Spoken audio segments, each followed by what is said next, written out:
You should be tweeting about the new travel ban because people are having trouble figuring this out. Stay with me.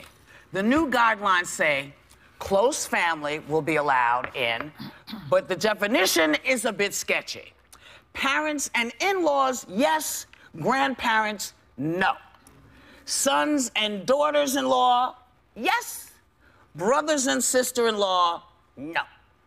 So how do you define, if someone was raised by their grandparents, why wouldn't that count? See, I don't understand. This is insanity because you're making definitions for people's family who you don't know anything about. How do you know who is close family to somebody? This makes no sense. Well, it's very confusing, too, because what if someone doesn't have parents and they, like you're saying, was raised by their grandparents? I understand the intent, I think, is to not allow, if you're going to make restrictions, you can't have someone saying, well, I'm going to the United States to visit my grandparents, sisters, brothers, daughter, who I was close with. So they're trying to put some parameters.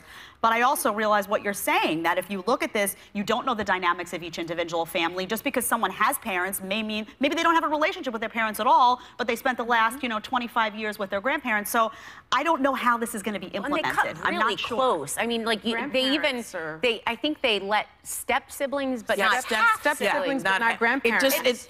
It doesn't make any sense because no one knows who is in your family. No one knows what makes your family. What's terrible is this is a U.S.-based regulation, right, or definition. And in the United States, I mean, 7% of children under the age of 18 live with their grandparents, were raised by their grandparents. I was helped raised by my grandparents. And so for this to be coming from the United States, when I have parents, but for this to be coming from the United States, which is, how we live here, I'm very surprised that they would.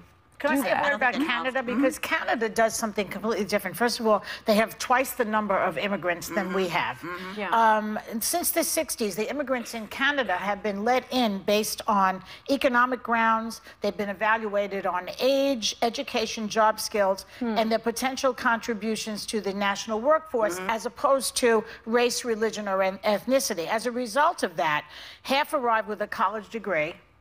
And Canadian immigrants are more likely to own their own homes and are less likely to be living in poverty than immigrants in the United States. And 82% of Canadians think that immigration has a positive impact.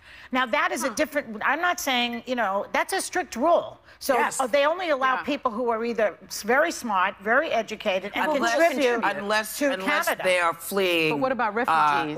They have that also. They have different rules for it, but it's better done. See, I hear what you're saying, but if we tried to implement something like that, I guarantee you would have people coming out and saying that's discriminatory. You're only taking the best of the brightest. You're not taking people that have education from it. So I think what we're trying to do. I'm just saying that this is working for Canada. Yeah, right. But I don't know that would be supported here. If you're coming from a country that doesn't allow women to get educated, it becomes a little dicey.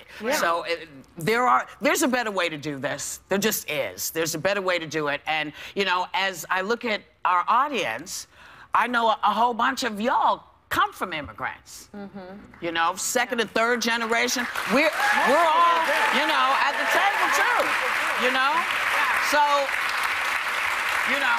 and if you do a little history, see how people responded to the group you came from.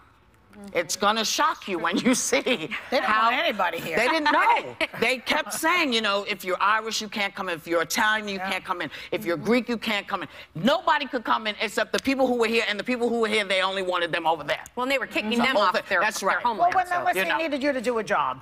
Then, like the Chinese built the railroads, for example. Yeah, but they put them out as soon as they were done. It's a whole thing. We'll be right back with more Hot Topics.